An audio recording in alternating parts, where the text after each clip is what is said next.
Hey guys, Urban Gamer here, and what a wonderful little day it is. The sun is out, there's a nice breeze here in good old England. Anyway, we're here with another Choosing Beggars subreddit reads. Apologise for that.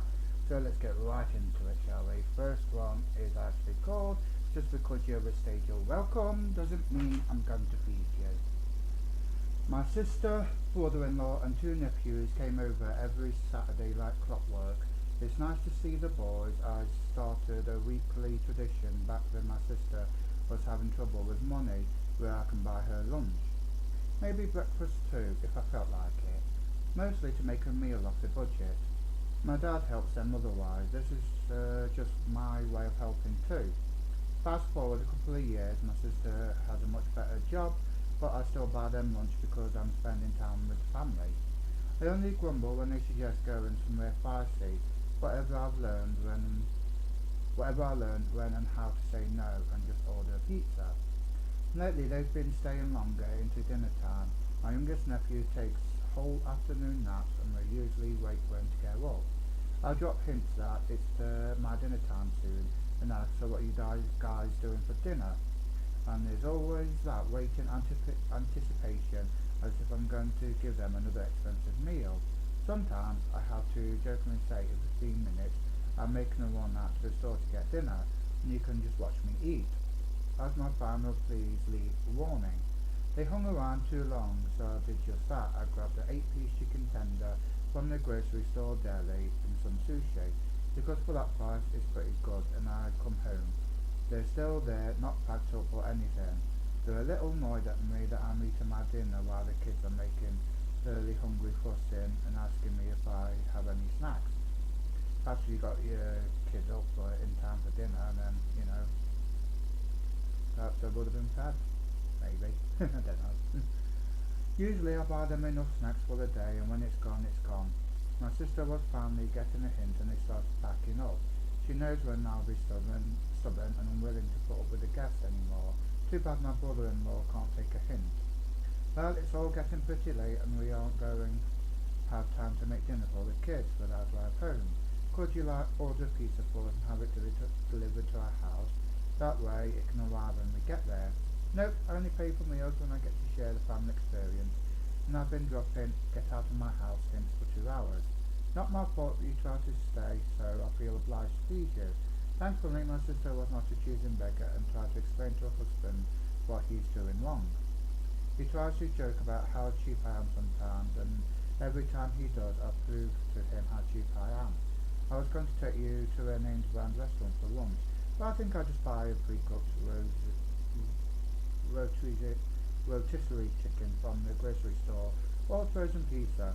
He still hasn't gotten the point, and my sister can't seem to drive through his skull how much of a jerk he's being. Well,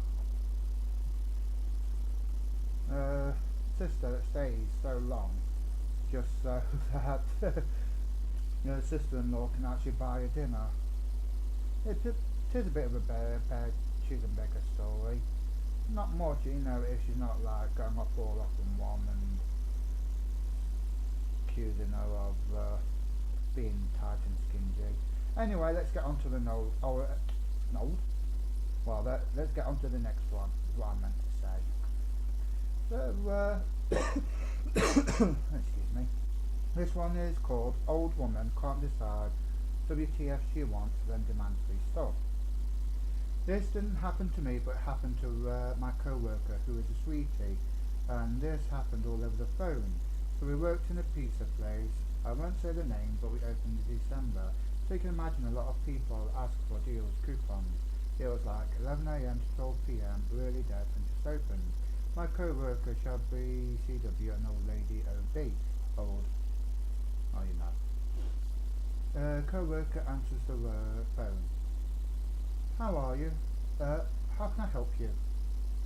OB asks if we have any deals. The main deal she is told we have she doesn't like.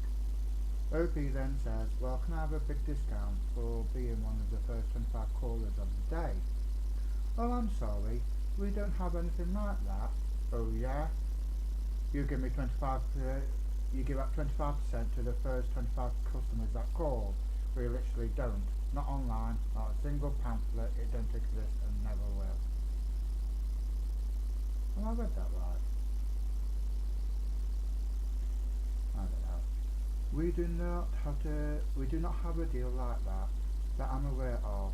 Do we have law and law for carry out specials? You really expect me, an 85-year-old woman, to go out and pick it up? Well, our delivery fee is $4 if you wish to have it delivered. All we have is skip the dishes. Jesus Christ, I'm not paying $4 just to have it delivered, not even 10 minutes away. I want my 40% discount. And it's just 25%? Yes, it was. Really? 40%? I want my 40% discount. Yes, she jumped from a non-existent 25 to 40%. Our 40% discount starts next week and for next week only. I cannot give you any better deals than what we have suggested. I demand you give me free pizza for the way I've been treated. I'm disgusted in this establishment, and unless I get my free pizza, you'll have a lawsuit on your hands for mistreating a customer. A lawsuit for what? Just because you can't get your own way? Huh. Co-worker has had enough at this point. She still tries to keep her cool and has the customer service voice on. Mainly to POV, I think, killing her with kindness. Again, I'm sorry, but this is what I've suggested. List of all our cheap deals which we carry out only. I want my free pizza. What do you not understand about free? F-R-E-E. I demand you give me something because you're going to make me have a stroke. I'm 85. Show some respect. Unfortunately, we are not going to give you a free pizza, let alone serve you if you continue to treat me this way. Oh, I see. You think you can just come up and pick up your crap? We will see about that. I'm coming in to get my pizzas. You better not mock them up. So nah, she didn't come in before she couldn't. Well, needless to say, my co-worker got fed up and hung up. She wrote up an account for this lady with her caller ID name and number to never serve her. I mean, damn, I wouldn't have lasted that long. My co-worker got some patience. I'd certainly say she got some patience. I don't think I'd have been able to pull up with her. I'd just put the phone down on her as soon as she demanded 25% off. Anyway, let's get on to the next one. This one is called Entitled Neighbour Want a Cat, Our Cat. He has different opinions. Before I begin, I should explain for transparency, I live in the UK in the suburbs of a medium-sized city. Well, I know how that feels. We have a large garden on our way from the main road. Our cats free roam, and all the cats we have done so without issue. They rarely leave the boundaries of our home garden, and even then only go into our nice neighbour's garden. Anyway, onto the story. This story is from about 3 years ago, but I can still remember most of it because the neighbours are still there, and frankly, you try and steal my cat, I ain't forgetting. For a bit of a backstory, my family owned 2 cats, Ariel and Vincent. I like the name Ariel. Ariel is a pretty much a princess, dainty, and demands to be treated like royalty. How many of you out there that actually have girlfriends like this, eh? Well, she stays in the house most of the time, except sometimes wander around the garden. Vincent, however, is a complete git. He is willing to be pet when it suits him, or serves to benefit him, mostly getting food. Well, not about cats I like the past, and for a time was a wanderer.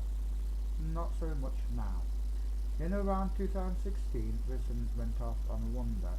Every so often he'll be gone for a couple of days. Fair enough. He is a cat in his prime. He wants to investigate, but then he goes missing for longer lengths of time, maybe a week or so. It is impertinent to mention Vincent had a black collar, and a sturdy one as well. He was not getting it off on his own. One day he comes home with a purple collar on. I think you can tell from here we did not put it on. Someone has been taking him in. So Dad put a new collar on him with a note attached in the little vial giving his name and Vincent's hour, address and phone number. Vincent went back on the prowl and a few days later returned with another purple collar, so Dad repeats the process just in case the vial fell off, giving whoever was claiming Vincent a chance to say hi. I think you can guess what happened. So Dad has a philosophy. If his cat wants to live somewhere it deems is better, or he will let the cat do that, but not without a fight, especially if the new owners are being dicks about it. So what else are we to do but pamper the little furball? We give him treats as well as normal food, allow him upstairs, forbidden zone, and generally allow concession to the norm. Unfortunately, he gets spoiled to this lifestyle and boggers off again for 3 months. We occasionally see him as he is eventually being let out, and he sees us as a second home, but what is horrible to see, he is losing weight, I assume because he's been given milk, forcing him to vomit because he is lactose intolerant. Aww. And his fur is falling out because he has seriously bad fleas. Oh man, I hate it when people treat cats like this. Or any animal, for matter of fact. He is also acting up, begging for food constantly and acting like a bigger trap than before. Now, we do what we can. Because Vincent wants to spend as much time as possible with the neighbours, we can't really do much. Until one day, after 3 months, we get a call from our vet, who are they worried to see Vincent in this state he's in, and that Dad will never let this happen. Turns out that his new owners didn't want to deal with him anymore, so they just happened to say they found him and scarfed after fussing him. Dad, being a mature adult, paid for the vet bills. After 2 days later, they knocked on the door to explain themselves. Turns out the neighbours love cats, and when they found Vincent, they had to have him, but didn't want to pay any vet bills or treatments. So what they did after, they started showing signs of neglect, was buy a new kitten, and bring Vincent back onto Dad to pay the vet bills. But they love Vincent and he loves them, apparently, so seemingly through divine intervention, Mr. Vincent walks down our street and Dad notices and say hello to him. The neighbours are going kitty kitty and generally trying to get Vincent's love, but then Vincent immediately ignores them, runs straight through their legs and comes inside. Hold on. Neighbours are going kitty kitty and generally trying to get Vincent's love, but then Vincent immediately ignores them, runs straight through their legs. So does that mean the cat went into the neighbour's house or their house? Anyway, 3 years on, Vincent is very nearly a house cat. He's a professional sleeper, napper and snoozer, and apart from being a douche, he's fine. He has never come back to the neighbours. Okay.